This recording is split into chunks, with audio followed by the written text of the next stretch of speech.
Everybody in my family is funny. I see you. We've been studying comedy since we was 5 and 6 years old. Y'all just pausing. We used to dream we gonna have our own TV show. Word. And one day, my brother showed us that we could do it.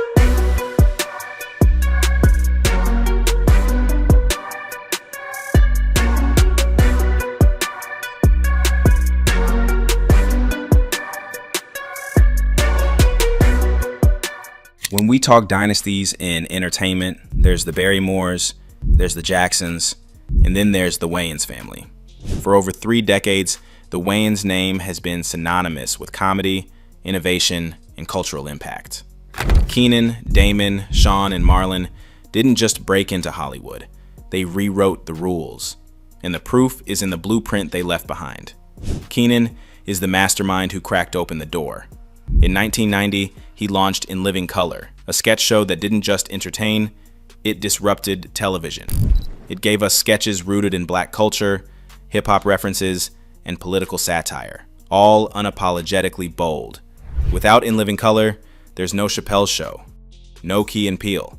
Even Saturday Night Live had to take notes because Keenen raised the bar for what sketch comedy could look like when diversity leads the writer's room. And let's not forget, this was the platform that launched Jim Carrey, Jamie Foxx, the Wayans siblings, and even Jennifer Lopez as a fly girl.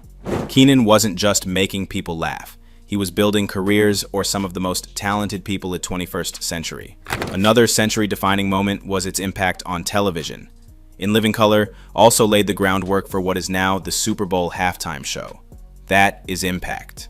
Damon brought the spark. His characters on In Living Color, like Homie D. Clown, became cultural touchstones. Damon was fearless, pushing comedy into uncomfortable but necessary places. When he transitioned into sitcoms with My Wife and Kids, he proved he wasn't just about edgy sketch humor. He could create family sitcoms with heart and longevity. Shows like Blackish and Everybody Hates Chris owe some of their DNA to Damon's balance of humor and realness. Hands down, my favorite Wayan, his comedic timing was impeccable, and his ability to delve into all the ranges of comedy ensured longevity in that space. Sean and Marlon thrived as a tag team. Together, they gave us cult classics like Don't Be a Menace to South Central While Drinking Your Juice in the Hood, a film that parodied hood dramas but also reflected the real-life stereotypes Hollywood kept pushing. Then came Scary Movie, a cultural earthquake. Co-written by the Wayans, it redefined parody films for a new generation and became one of the highest-grossing comedies of its time. That film alone opened the door for every spoof that followed in the 2000s, from Epic Movie to Not Another Teen Movie. And of course, White Chicks. Love it or hate it, that film became a pop culture juggernaut. Its meme longevity alone proves the Wayans' ability to create comedy that lives far beyond its release. Sean played the smoother, straight man role, while Marlon was the wild card, the unpredictable live wire who could go from slapstick to heartbreak. Put it all together, and the Wayans family has touched over 100 films and TV projects. But their legacy isn't just in their own work, it's in the opportunities they created. And now, their kids are stepping up.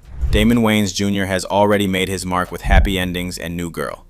The next generation is proving that the Wayans family isn't just a comedy dynasty, it's a legacy machine.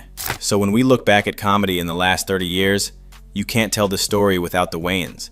They shifted television, they redefined parody, and they created a space where black comedy could be mainstream comedy. When you think of the Wayans family, everyone brings something special to the table.